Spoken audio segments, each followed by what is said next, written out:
Florida Farm Bureau's Farmer of the Year Award has become a prestigious title for all who receive it. Judges select the state winner based on demonstrated success as a farm producer, volunteer leadership, and contributions to Florida agriculture. The 2023 Florida Farm Bureau Farmer of the Year is Wade Purvis of Purvis Farms. The importance of agriculture, in my mind, it is literally a national security issue. It's of that magnitude. A couple of days of grocery store shelves being without food is a traumatic event. I think it's important beyond comprehension. You've got to keep a stable footing here in agriculture, and it's always been, since the country's been here, strong farms makes a strong country. It's a direct correlation. Purvis has dedicated more than 36 years to the industry and now cultivates 2,000 acres on Purvis Farms in Immokalee, yielding edamame, green beans, lima beans, peas, and watermelons. My farm is kind of an evolution of a lifetime of getting after it, if you will. I basically came to Immokalee in the mid-'80s, worked for a number of different people, ended up in 2014 starting my farm. I got into farming, and it started at a real young age. I hung around with my granddad and was always around people, my dad and uncle. I just really took a liking to it and knew very early on that that's what I wanted to do.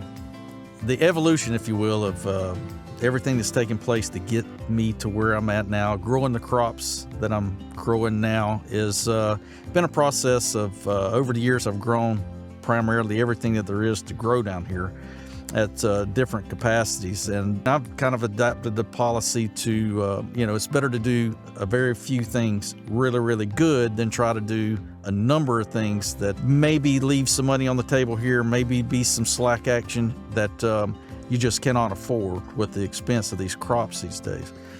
I've evolved to being, green beans, peas, watermelons, like I said. Now, for every dollar you spend, you've got to try to etch out every bit of return you can. And I feel like it's been a better approach to be specialized in a fewer list of items that I grow.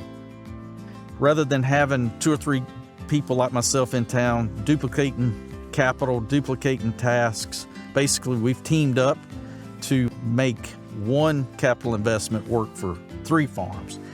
There's been a huge interest or demand for organic product. Well, that demand for organic product was merely a public wanting a safe food supply.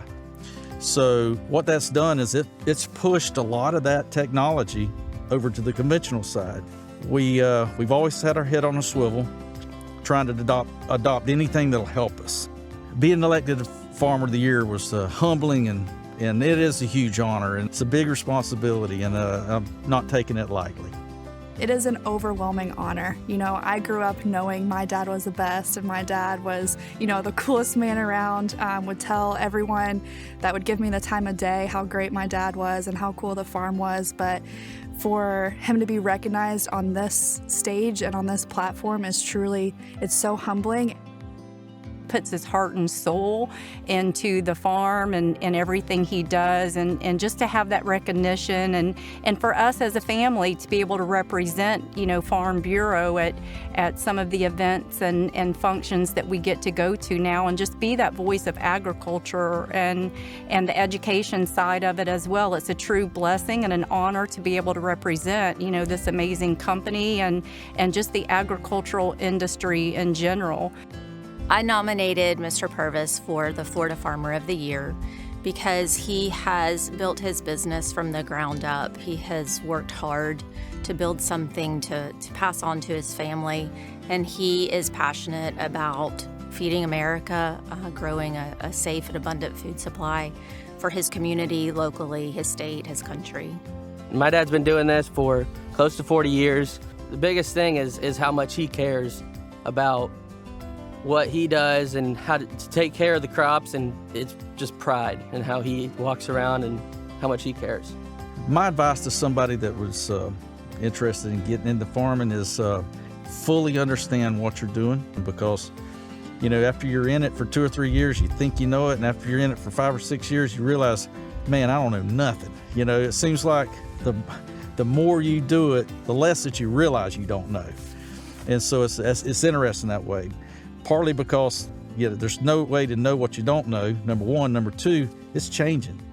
If I was doing everything the same way I was doing it when I started, I wouldn't be here today.